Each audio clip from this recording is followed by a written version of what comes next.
Vážení posluchači, vítám vás u další epizody Shuffle Talku a jedná se o další rozhovor se zahraničním hostem. Tento rozhovor bude veden v angličtině, takže pokud neovládáte angličtinu dostatečně, v tom případě vám doporučuji, abyste si tento rozhovor pustili na YouTube, kde bude celý rozhovor otitulkovan v češtině.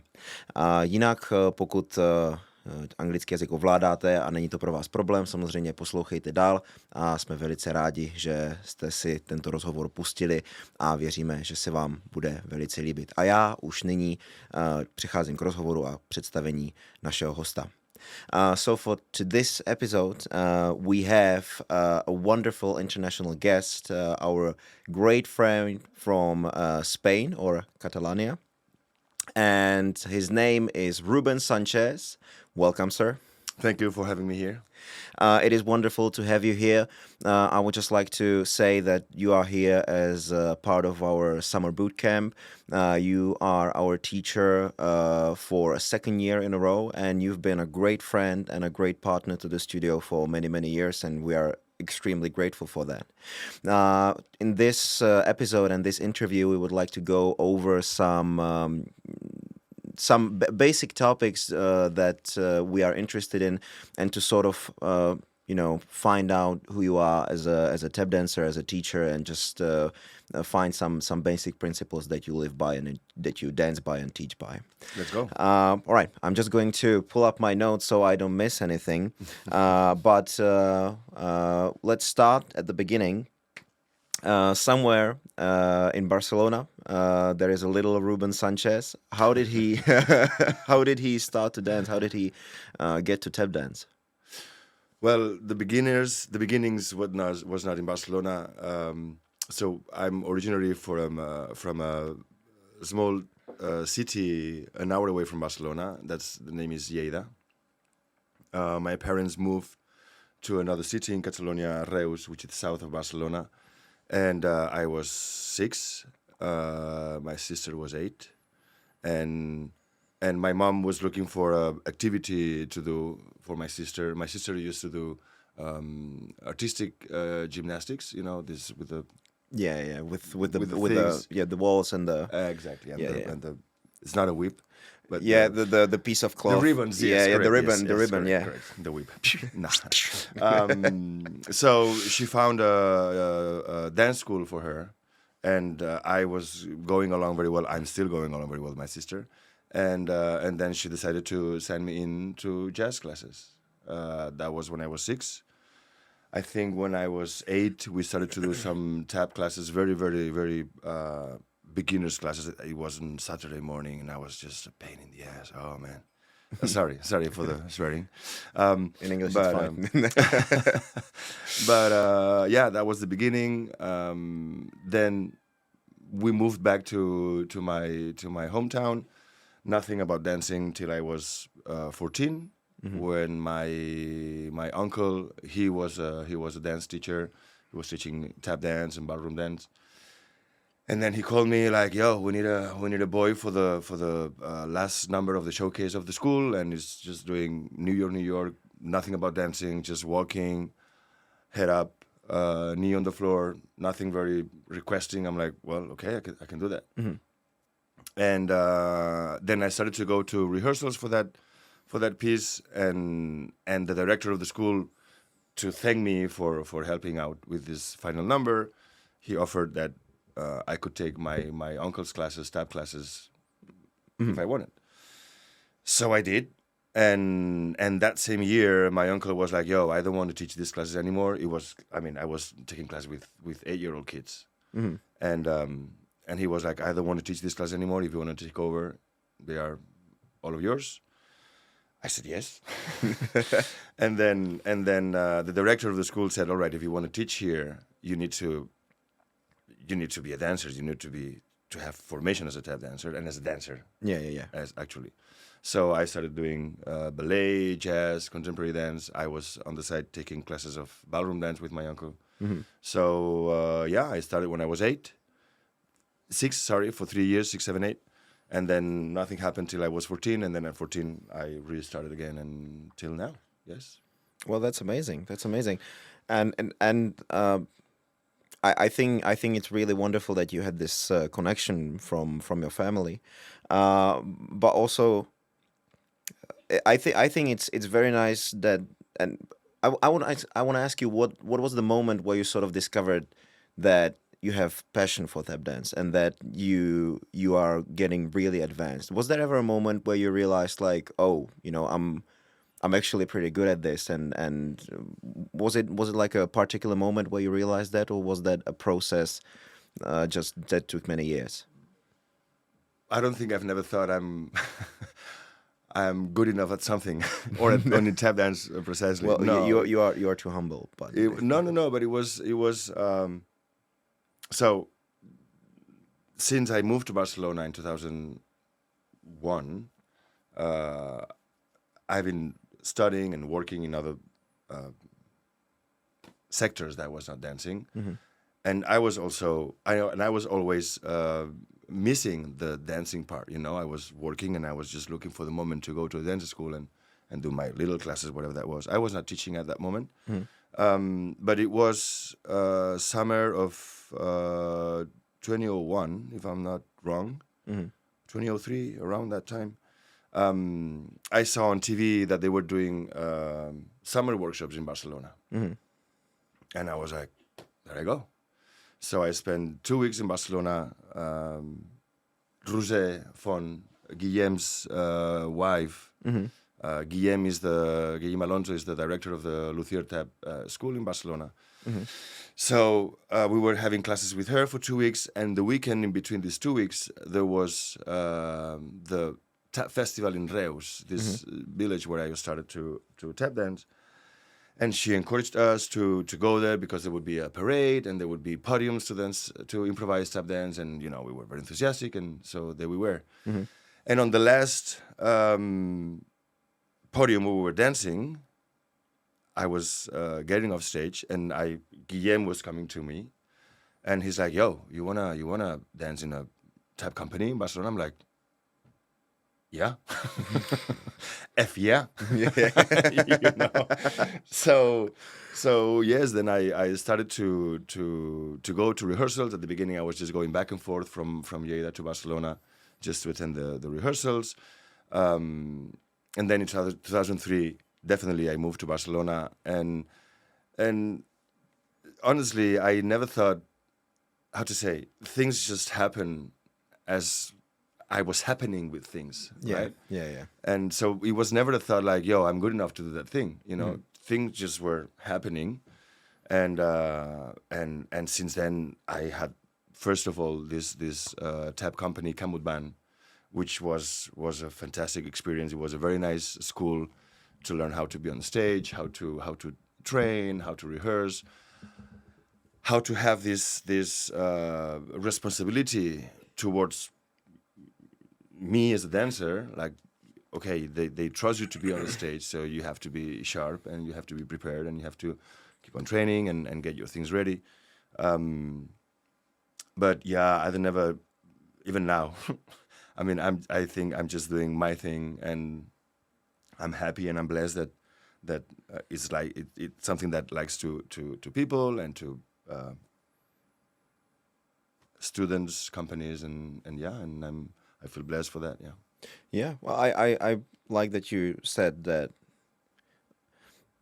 you are doing your thing, and because it is very hard to quantify, because sometimes step dancers they try to like label or rank people on something, or like they choose a thing, and whether it's teaching skills or whether it's improv or musicality or technique and stuff like that, and because it's natural, like people, when they see athletes and when they see even artists like musicians, like they are always trying to rank them by the albums sold and everything.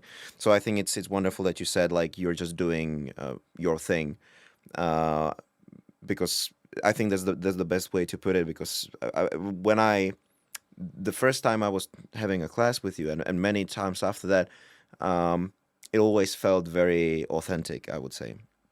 It was like you were doing stuff that you were sure in, that you were confident in, and that's why why you teach it so well, I would say. Thank you.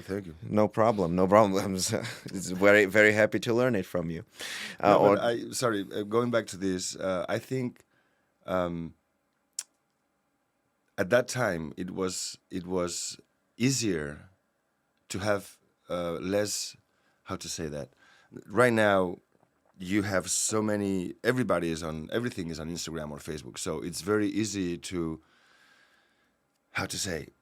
At that time, there was no way to compare. Mm-hmm. I mean, I could compare to my folks. Yeah. But I wasn't having all the inputs that you can have now from American teachers or even European teachers. You know, it was something much more petit comité. You know, it was smaller. The comparisons that we were doing were between us, and most of us were in the kind of the same level. Mm-hmm. You know, so it was there were more space to do your thing, to create, to be less under the scope of what are you doing, because they are gonna see it, and you know there was less posting, less to the outside, Mm-hmm. more to the inside, even in the tap community in Barcelona. So there were less pressure to be like you could be your own thing, and that was absolutely fine. You know. Yeah.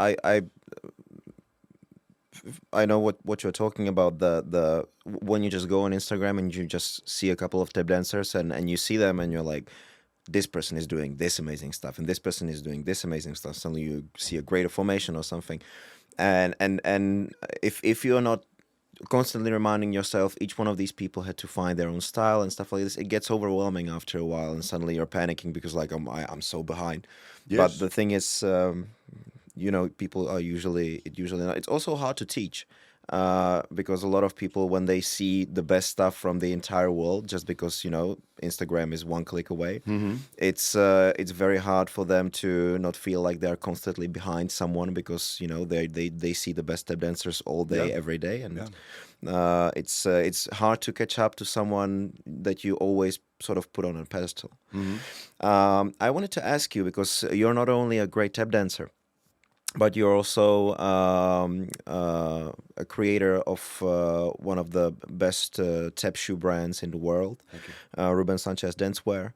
And I want to ask you, since we are talking about the beginnings of this shoe brand, of these shoes, how did that come to happen? Well, that happened kind of by accident, because I think it was 2009, 2008, around that time. I tried Dansky, and I had Milenben and Capezio as well. I tried, and I needed shoes. I talked to a store, a dance store in Barcelona. I ordered a pair of white patent Sodanza shoes, something like that. They took forever to come. I mean, I never got them actually, and then that store came to me like, yo, why don't we do a tap shoe here, you know, developed here in Barcelona? I'm like, I'm down for it. Let's go. So we worked together for, I don't know, maybe 6 months. And then I was like, I'm going to do it on my own. And that was the biggest mistake. No, it was not a mistake. I mean, I understand it comes with all the... With everything. I mean, in my mind was like, perfect. Someone else does the shoes. I dance. I wear the shoes. People buy the shoes. Period. I couldn't be more wrong than that, man. Really, really. All the jazz behind the shoes is. I said many times, if I would have known at the time what would it mean, I don't do tap shoes, because it's a ton of work behind the scenes. It's a lot of headaches, logistics, providers, factories, blah blah blah, and many other things, you know. But yes, after 15 years plus, I think we finally. I mean, we always were on the road of crafting and delivering a good instrument. Yes, something that was comfortable, that had a good sound, long lasting, and and yes, and I'm happy that it's a shoe of reference, at least here in Europe, and slowly but surely we are moving on into other markets. We try to be now in Japan, in Australia as well. We are in talks, but yes, it's very, the good part of, the best part, I think, of this business is when you are in events selling the shoes, and the kids come with the big smile in their face because they want the shoes and they want to, customize the shoes, and then the parents are happy next to them because they are happy, and it's a double, triple happiness. They are happy, kids are happy, parents are happy, I'm happy, So it's that's the best part. And when they receive the shoes and they dance on them, and I remember last year I was at the Swiss Championship. I think it was solo adults, male and female, duos and trios. The winners were wearing our shoes, and that was just a great satisfaction. And yes, and of course we evolve and we work on the shoes, and we always try to improve them, and realizing that these improvements are working and people are happier with the shoes, and they come to us like, yo, that was breaking now, and now it's just solid as a stone. It's great, it's that's the engine that keeps on motivating us and inspiring us, and but yes, that's how it started, and it was just an accident, to be honest. Yeah, but I understand how it just starts as a little thing and it starts snowballing. Oh yeah. But when you were talking about, the children that come, they're excited about. That's actually the first time we've ever talked together was when in Dubrovnik in 2015, I came to order the shoes. And I still remember that conversation because I was picking the shoes and you were like talking about the materials with me. And then we finally sealed it. We did the measurements. Back then the form was on paper. And once we sort of finished it, you shook my hand. You were like, sir, very excited to like pick the shoe with you. You're going to love it. And I felt like I just bought a new house. I was back then I was 14 and I was just like, yeah, I feel the power. It's just, it was crazy. No, it was really like the experience of it is really, really special. And I think for me, it was the second pair of shoes that I got that were not like just black leather. And it was the first pair of shoes that I had that were customized and with a name, because before that I just bought blue suede shoes because I'm a sucker for for Elvis songs. But it was a wonderful experience, and I must attest to that it really is like the sort of the customer experience is really something else. It's wonderful.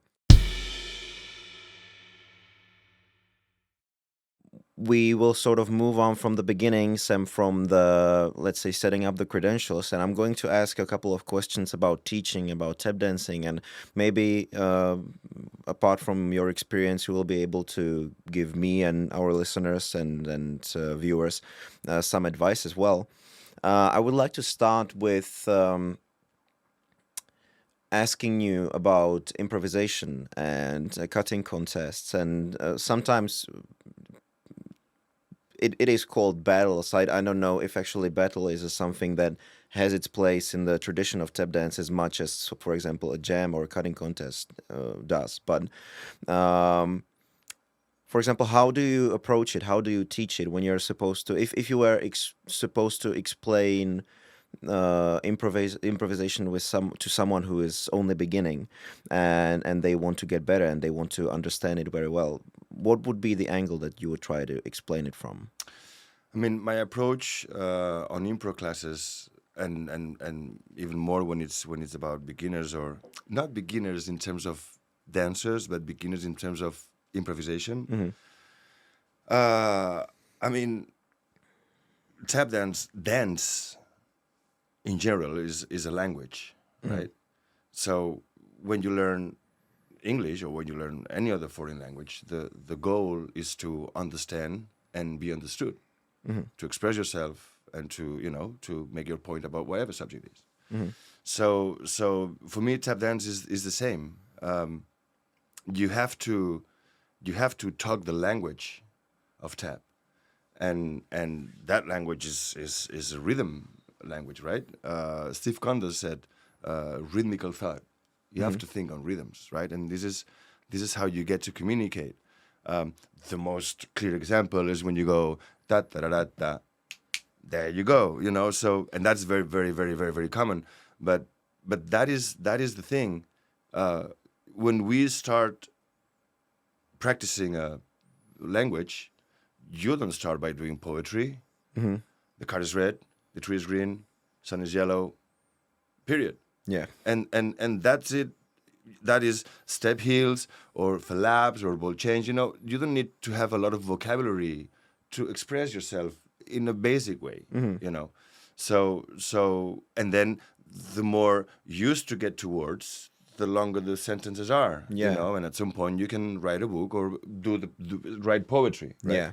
So yeah, that's my approach. And when I practice or when I teach this approach or this kind of philosophy, I really ask to the students, even if they are very advanced, to do simple things, not to get lost into very hard words, because complex words needs to be placed in the context.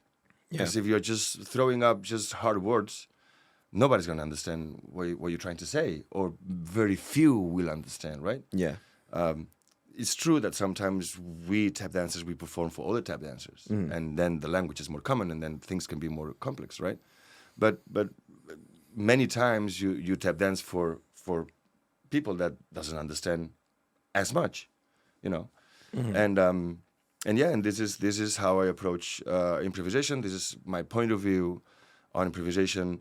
And yes, I think it's the easiest way to understand what we're doing with the musicians, which is another part. Musicians, they are another part,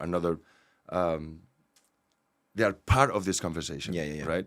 So in order to communicate with the musicians, you have to as well speak the language of the music. You know, you need to know what song are you improvising on, what is the structure. So when you address or when you direct or conduct the musicians, you know when, so they understand what you want to do. Yeah. Because if you don't understand where are you and you give the direction in the wrong place, they're gonna go like, what? What you want it now? You want it when it has to be, or you know? Yeah. So yes, and it is a process as well. Even if they are advanced students, it's a process for them to feel confident in this language, in this speaking, right?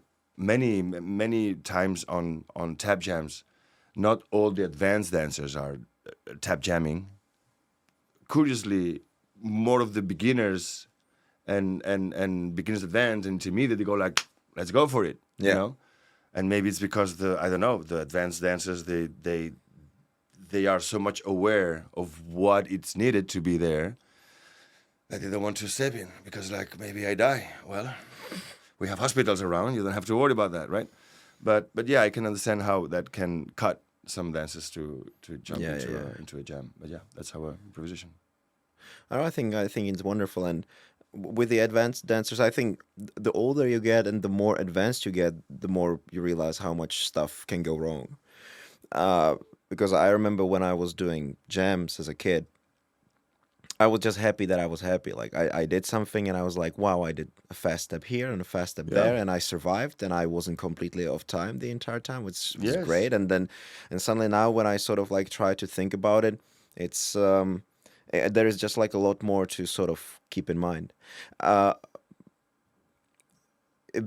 think from what you said, improvisation takes I would say a lot of restraint. Because imagine if improvisation is like writing a book or a script for a movie, you don't put all the explosions in the first 15 minutes and then the rest of it is talking. Like, you need to space yourself out. Sure. Is there any exercise or any way how you can work on let's say, spacing all the cool stuff that you want to sort of put into the improvisation, how to space it out around the entire time? No, I mean, how to say? You just have to sort of like be aware of it and try. No, I mean, because that's something that I used to have in my mind years ago when I was improvising, like, yo, I should be doing something like, or something like this, or something like that, or, you know, bombs and shooting and all that stuff. Yeah. But I think the more you practice your talking, and the more you practice your storytelling, the more you know where to. It's just like telling a story. You know, if you tell a story that's something that happened, you know how to tell it, even if it's funny or if it's scary. You know, that tension that you put on the story. So then I knock on the door and nobody was answering the door. I'm like, oh my Lord! And then he opened the door and he was. All this kind of excitement or funny, whatever that is, it's something that comes naturally on the story. You are not thinking about bombs and shootings and when is going to be the high moment. The story itself brings these moments, right? Yeah. So I think when improvising is the same. When you are not thinking about what to do, but you are feeling the music, and you find that that point where you're just, I will say, surfing the song. The explosions come by themselves because it's something that comes naturally on the rhythm that you are having in your mind, right? And of course you get inspired for what the musicians do or what the music do if it's recorded music, and yeah, it's something that happens more musically, naturally on the music than something that you think about that you have to do. You know, you're there, and sometimes it's much more effective.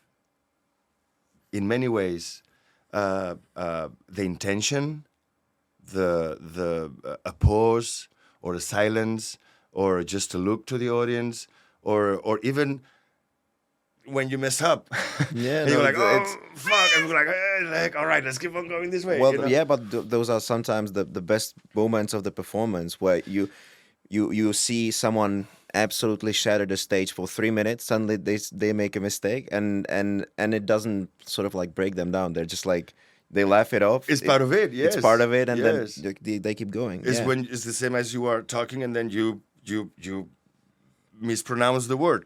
You know, instead of one thing, you do the other thing. I was like, oh, fuck, that was yeah. And you keep on going, but it's and I understand that now. It's now since a moment ago. It's a lot about tricks and about how to amaze and how to, you know, this flashy thing, which is great vocabulary to have for when you feel that moment of, I'm gonna do flip flap on the bag and a big split. All right, if you have the skill and you know how to do it, and it's in the right context, it's brilliant. But if not, sometimes a good groove and a good, I don't know, vibe on the stage is much more effective than fireworks and explosions. Yeah. That's my, Wonderful. Now, couple of, let's say, unconnected questions from your teaching experiences. There was a pillow emergency. Yep.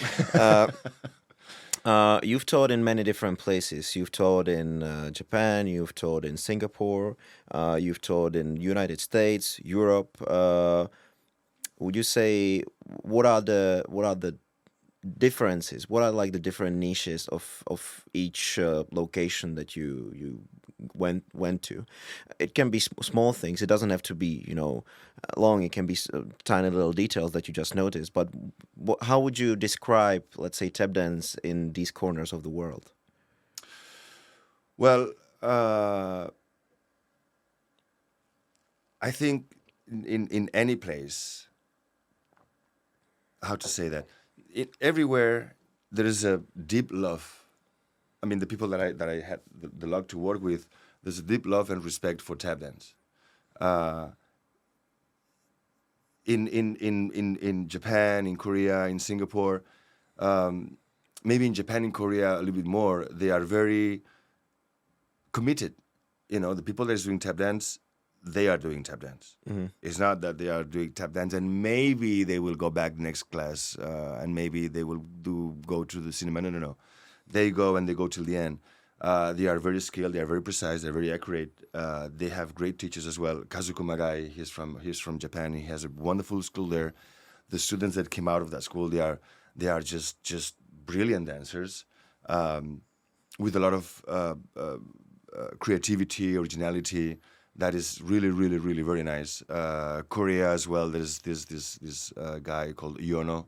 He's the beacon of light there in Korea, and he's an open, funny guy. He's just great. Singapore as well. Maybe Singapore, the community is less. Maybe they have less chances to expose themselves and to have as many opportunities to be public. But definitely they work hard. Now they have this Singapore Festival that happens in December, which is an absolute great event. I think this year, if I'm not wrong, there's Derek Grant and Sarah Reich going to Singapore. I'm sure it's going to be a blast, as always. But doesn't matter if it's the States, South Africa, Asia, Europe. We'll do as much as we can do. And those who love the art, they do it in the best way possible and as many resources as they can. So if there's a difference, it's because maybe they have less opportunities or there's less community to be bigger and reach more and to be able to create a bigger impact. But yeah, I don't think, I mean, if there are differences, it's about that, not about anything else. Everywhere I've been, the love for tap is in the air. Totally, yeah. All right. When you're teaching classes and when you're doing, let's say, a residency, and you have an opportunity to work with some dancers for, let's say, a week, very intensely. What are the things that you focus on? Because there are some teachers who sort of keep a lot of things open for the dancers to, let's say, figure it out for themselves, but also like so they can bring in their thing. And there are some dancers and teachers who are very particular about what they want to bring out in the dancers. Do you have something that you focus on? Do you have let's say, a couple of niche things that you really want to bring out in the dancers, or do you more play it by the ear? I think since a few years ago, what I'm trying to do when I teach is to open options to propose, right? Yeah. I mean, we probably will never gonna invent anything new. Everything is done and everything is settled, but I try to doesn't matter if it's warm up or technique or choreography, but to encourage dancers to think out of the box, to not get all right with the shuffle step heel, but maybe it's a reverse shuffle dig ball. You know, instead of you go right? Or the wing that we're doing in class, you have the outside, the inside. Now we're working on the front wing, and there's going to be then the back wing, and that front wing and back wing that was in London 2 weeks ago. I was in bed. What can I do with this kid? And I can do that. I was teaching that, and it was the first time I was doing it. So I was like, all right, let's discover that together. Yeah, let's see what happens. You know. So I that's something that inspires me, that motivates me to find the twist on everything that is already done, with more or less success. Time will tell. But yes, I think this is of course, definitely I'm looking for fun. There shouldn't be. If there's drama on the choreography, that's absolutely valid. But yes, I tried my classes to be fun, to be inspiring, to propose new things that maybe may not be that common. But yeah, that is my approach when teaching. Mm-hmm. Well, I think, as you said, you just need to sort of like find the playing field, and it's sometimes, for me, it really depends on the situation, because sometimes you can see that the people are willing and able to sort of like go on this discovery and like start finding out stuff for themselves. Sometimes it just requires and I think it's also about the age, because here at the boot camp you're teaching all the dance levels and all the ages that we have available, and there is a clear difference between having advanced dancers who have been around for a while and little kids who are barely scraping what tap dance actually is, scraping the surface. Inspirations. We're going to do 2 rounds of this question. First one is inspirations for you as a tap dancer. What are the inspirations inside of tap dance? What are the things that inspire you as a tap dancer from other tap dancers, tap dance movies, musical, stuff like this? Is there something that you sort of look up to, or something that is like a point of reference to you that just keeps you inspired? Definitely watching the many talented tap dancers that are in the world right now, and as you said, you are just one click away to check on, to sneak a little bit. And certainly all the tap dancers inspire me. I mean, we know the mains, right? The principles. And when I started, I remember I was at home, and I was watching all the musicals from Fred Astaire and Gene Kelly, and was rewind, play. And that was the first inspiration that I had. Nowadays, certainly, I check on different dancers. That could be Anthony Morgerato, that could be Sean Kaminsky, that could be Derek, that could be Derek Gran, Misha, many of these. But I think, so, all right, to kind of find new things to work on, this exercise of looking at other dancers, that is something that very much open views and helps to go farther on what you have. But I think music is something that certainly inspires me on what direction or what I want to do. As well, it's very, very, it depends on your own state, right? If you are, I don't know, if you just went through a breakup, then maybe you go into something more dramatic, slower, more kind of sentimental. Yeah, right? yeah. And I don't know, in another time you are more into something more hype, something funnier, something more jumpy, something more, But yes, if it's inspiration inside of the top wall, that is how I manage. Mm-hmm. And you mentioned music as well. There is always, and there's always been, and I think there's always going to be, the conversation in tap world and tap community about what music is appropriate to use for tap dance, and there are some purists who prefer jazz, and they think the other dance styles are sort of like polluting the tap dance scene, or the other dance styles and music styles and music genres as well.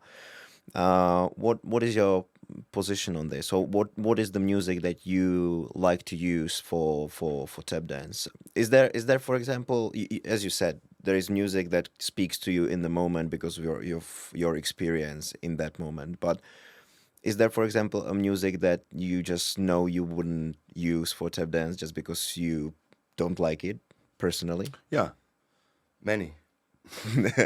No,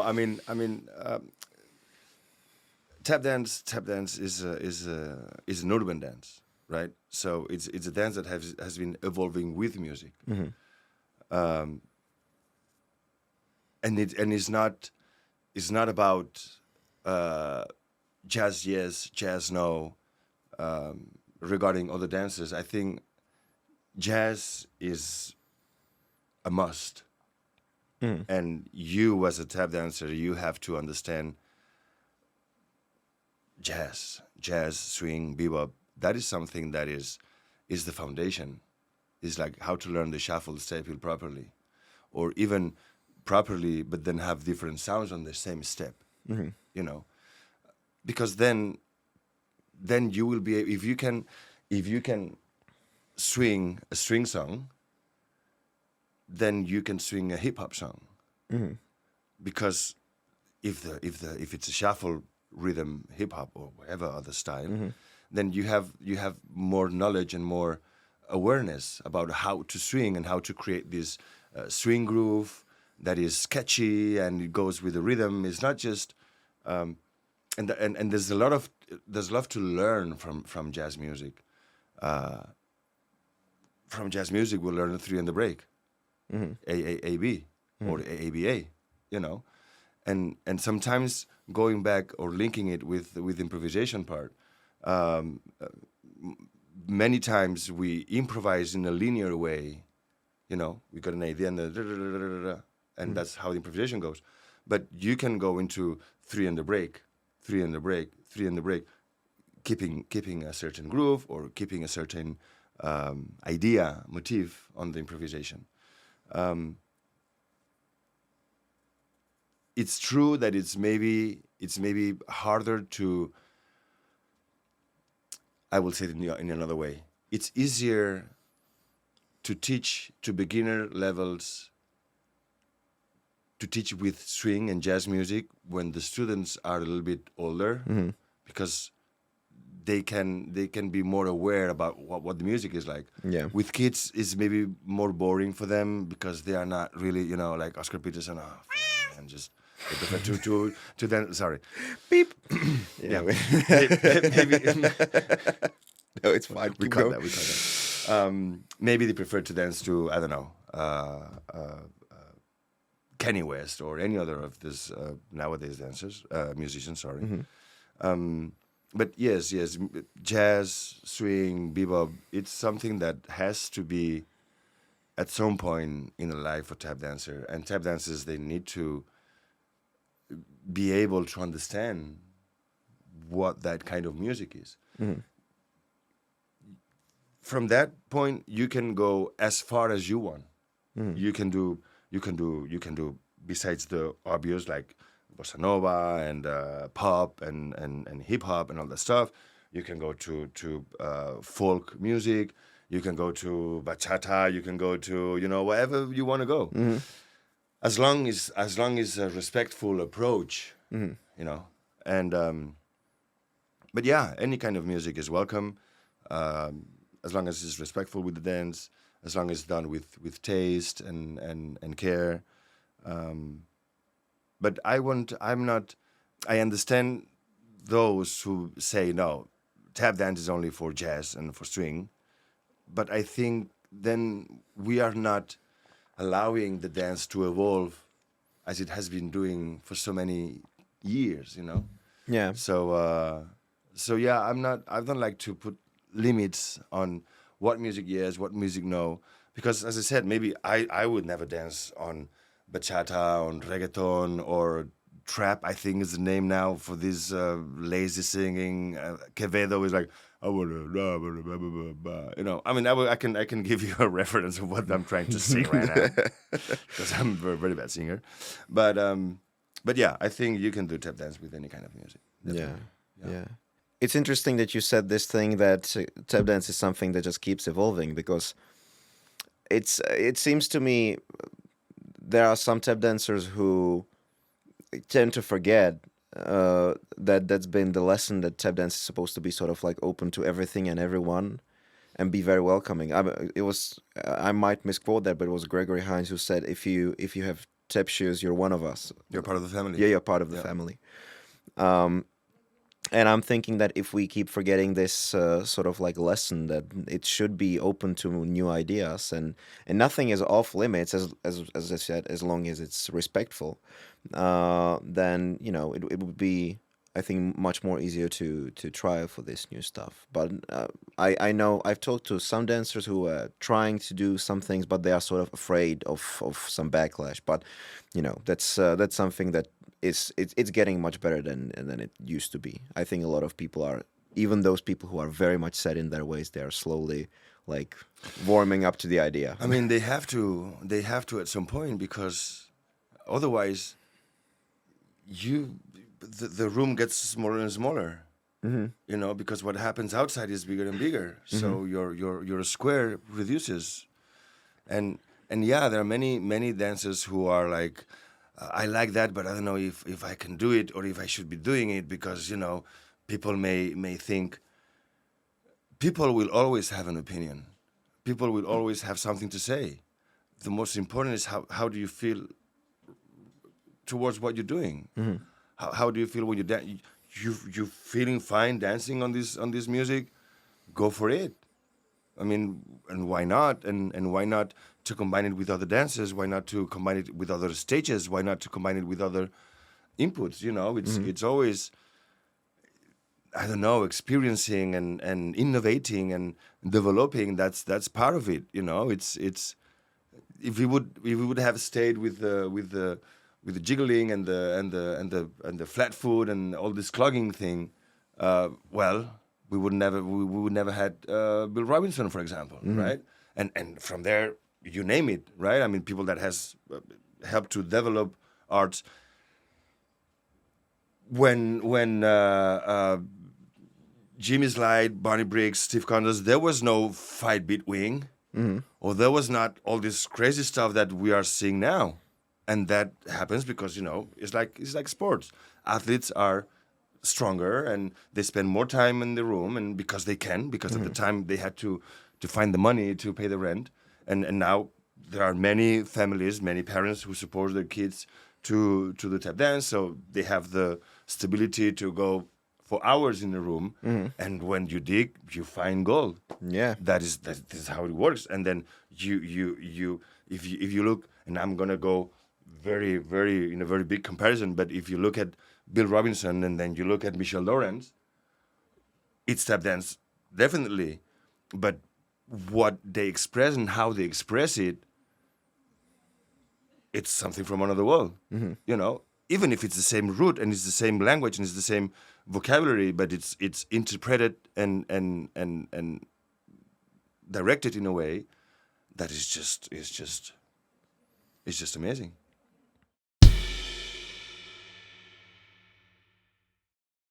We're going to move on to the final round of questions, and though I wanted to say something first, because there's a point that we just went through very quick.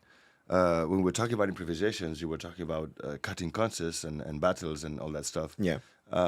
Since always, and you can see, I think it's the film No Maps on My Tabs, if I'm not wrong, where there is, I don't want to be wrong, but I think is Chuck Brown can be on the street, and I think he's with Jimmy Slide or one of those, and a third tap dancer comes in front of them just walking with groceries bags, and that step, I can do this and I can do that, and then the challenge is there. I mean, in the film Tap, mm-hmm. challenge, yeah, boom, boom, boom, boom.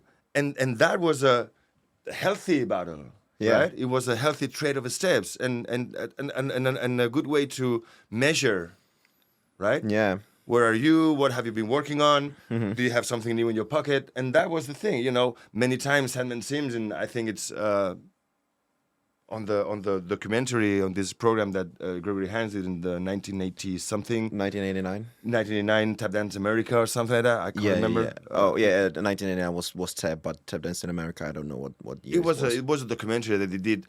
It was a program, and there were all the masters. There was Brent Wolfelino with Manhattan Tap Dance Orchestra, and Barbara Daffy and everybody else, and Tony Wack and blah blah blah, and Simon Sims was like, oh, that's my step. They're stealing my steps. There was this kind of property of what they're creating, right? And even if you are, even if it's towards yourself, mm-hmm. you are challenging yourself to become a better dancer, right? You're challenging yourself to create a difference to another dancer. So, well understood, the challenge and the battle, the healthy battle, is basic for anything in the world to evolve and develop. Otherwise, we just stay how we are. And we have horses, then we don't have to have cars. Yeah. You know? And so, and I know this last comparison maybe is a little bit stupid, but it's... No. It's about it, you know? So, cutting contest, and that's something that JSM created in the LA festival, if I'm not wrong, the first time, although it was something that was happening already at the time. Again, it's a very good tool to measure your strength. Okay, you want to go to the Olympics? Let's see how much you can lift, you know? And it's not about, oh, you cannot lift, you're bad. No, you cannot lift, well, just keep on working. Yeah. Because maybe it's not that time, maybe it's next time. And there's another thing that is very, very, very basic to me. It's very important. Okay, for example, in flamenco dance, if you don't have your counts clear, you will never be on the stage. Yeah. You need to know where you are. And flamenco music is absolutely complex. They have very weird counts and very weird ways to get in and to get out. And the calls that they do to finish the bar, it's not very obvious, you know? So you need to be very clean on what you do, right? And this cutting contest, it helps to have this notion of the beat, not to rush, not to drag, you know? And again, I think it's because if you get ready, if you train for the cutting contest, just the training... That is great, whatever the result is in the cutting contest, but just the time you put in it, the effort you put in it, the visualization you go through when you're training, like, oh, I can do that. And then you see yourself winning or beating that other dancers. That's something that keeps the engine going and the motivation. And again, well understood, I'm failing, all right, I'll come back next year. You know, you take the dust out of your clothes and you go back at it. Because the option is what? Stay at home? What for? Stay at home, do nothing. well, yes, and that is as well what makes a difference. I mean, I've seen many tap dancers along these 20 plus years that I'm doing tap dance, that they want to be great tap dancers, and they want to make it, and they want to be on the stage, and they want to be teaching. Everybody wants to go to heaven, but nobody wants to die. You know, nobody wants to put the effort. I know that line, but still it hit me like a truck. Like when you said that, I was like, no, but like, yeah, no. It is true. Like, Everybody I agree wants with you completely. I just didn't expect you to drop this. You heard it here first. No, you heard it. But it's everybody wants to be Sarah Reich, and everybody wants to be Chloe Arnold, and everybody wants to be Jay Sam and Derek Grant and all these beautiful, wonderful names, and Sam Weber and Brenda Buffalino, you know, you name it. But you have to want it beyond the fact of wanting to be in the tap class with your fellas. That's great, that's part of it. But you want to be there? Well, you cannot go home. You can go home to have a nap. Yeah. But you have to go back to the studio, you know, and keep on digging and keep on learning and keep on finding and keep on developing, working with other dancers, musicians. Find inspiration outside tap dance. It's not everything reduced to tap dance or to jazz music or to music in itself. Go walk in the nature. Go to see a painter exposition. That's actually one of the questions that I really wanted to ask is, what inspiration do you have outside of tap dance? Because with tap dance, there are some great tap dances that you can watch and stuff like this, but outside of tap dance, I think it gets much more colorful with where you can find that inspiration. What are your inspirations outside of tap dance? Even if maybe even some specific ones. I mean, definitely what I named. You know, you see a painter. I mean, I remember being in Edinburgh for the Fringe Festival, and there was the GA Expo. There was a painter. I think it was woman in a violet dress or something like that. And it was just 4 traces that kind of, it was a wall, it was a bed, the shape of a woman. And it was truly 4 or 5 colors, not more. And I spent 15 minutes looking at this picture like, what? Understanding it, but just being so taken by the picture that I was like, yo, and then I left the expo. I put some music on, and having this picture in my mind, I started to create something. You start to feel how to say. Really, it's hard to describe, but you have to have this emotion, this call, right? Like, and then you find a different depth of what could be tragic or what could be dramatic, right? And yeah, painter, reading. Poetry. It's not that I read every day, but sometimes you have a pearl that falls in your hands, and you're like, oh man, that is. And then I don't know. You really, I don't know. I'm sorry because I don't know. I'm not really how to explain that. No. But yeah, it's something that moves you. It's something that calls you, and then yeah, exactly. You go.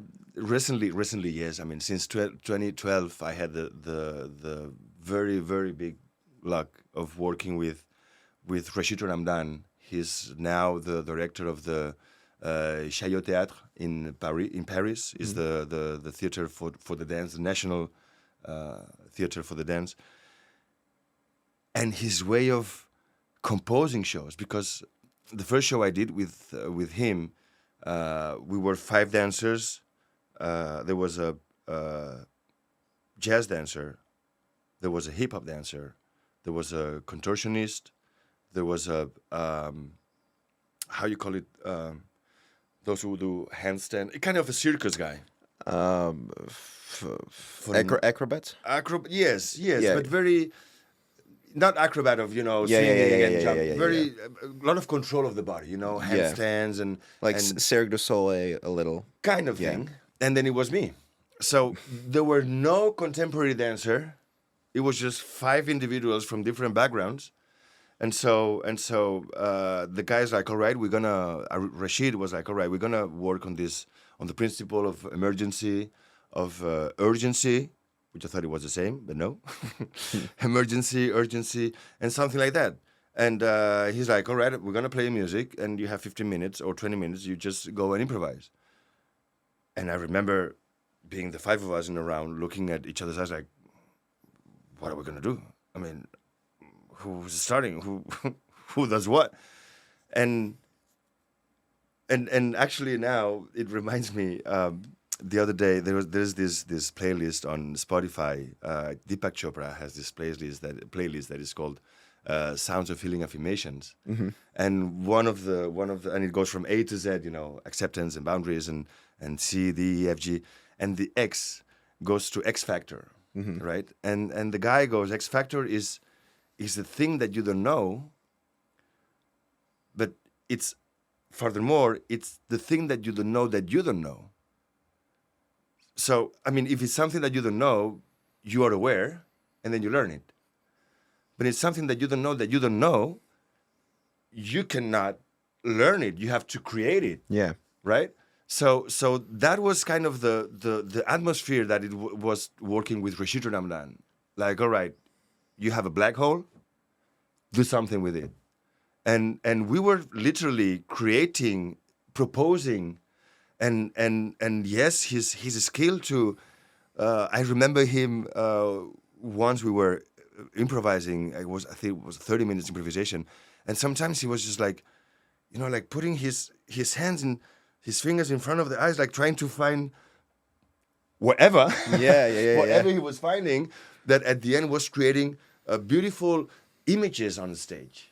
Us moving right and left, or just being still, or just on a very slow motion with some projections on the background. And of course, you are not aware of that until you see the show from the outside. And then you see the pictures that this guy is creating. It's like, how is that brain working to, I don't know, sometimes these painters where if you get too close, you just see the dots of the painter. Yeah. But when you step away a couple of meters, you see the beauty of the mountains and the trees, and it's like how you, when you paint it, being 1 meter from the cloth, you go into points like this, boom, boom, boom, boom, boom. So when you back up 4 meters, you see a beautiful image. Maybe I'm going too long on that explanation. No. I mean, But it is a very complex thing, and I think it deserves a lengthy explanation, or because I think this creativity is sort of kind of like the X factor you were talking about, where it's just like it is not meant to be understood; it's meant to be experienced, and it's meant to just come out of thin air, basically. Yes, and actually, in this X factor that he explains, Deepak Chopra, he says this to not know what you don't know is the source of creativity, is the supreme shower of something, he says. Well, whatever. but yes, and sometimes it's hard to get in there because what we said before, there's people watching on what you're doing, right? And you don't want to go too crazy because maybe you're going to be judged, right?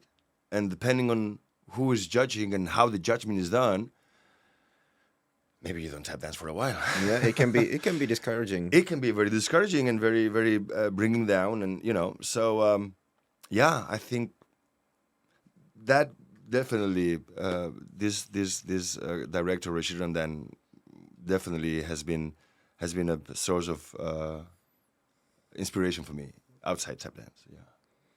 That's absolutely. There was just a wonderful segment here. Thank you for walking us through that. Thank you. I actually have one very last question. Do you have any goals, personal goals, set out for yourself, or challenges that you would like to conquer? I do have a goal that I still didn't reach so far, and it's to create my own show, to create my own something. Yes. I'm not. I mean, as I said before, I grow as I move on, and as long as it's something that is interesting to people, I will keep on going. But of course we want to be all over the world, right? And visit as many countries and to create as much impact as you can on the different communities, right? But I think I'm pretty blessed for my career so far. I had the chance to travel all over the world with beautiful dancers, with great companies, with great shows, having lots of fun. So yeah, I mean, to me, tap-wise is just keep on having fun with my students, with my fellows, with my friends. Doesn't matter if it is on a jam or just having dinner, talking about tap or whatever other things. But yeah, I think my tap-wise, my planet to conquer would be maybe to do my own show.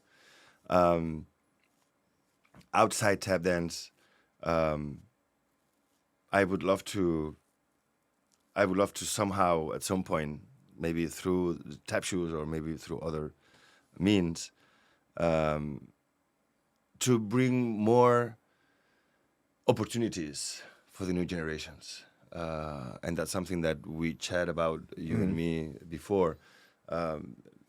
Maybe to create a circuit of theaters where tap dance would be more affordable, right? Yeah. Or more tap friendly. Especially in Europe, because these systems seldom, but it's much more prevalent in the United States. They exist for other dance styles, especially, but for tap dances as well, where you can go around. There are more companies, but in Europe, it's still sort of like it's free real estate, but that it comes with the strings of tap dance not being as big of a thing, or just being much more on the fringe of Yeah, because maybe it's less considered.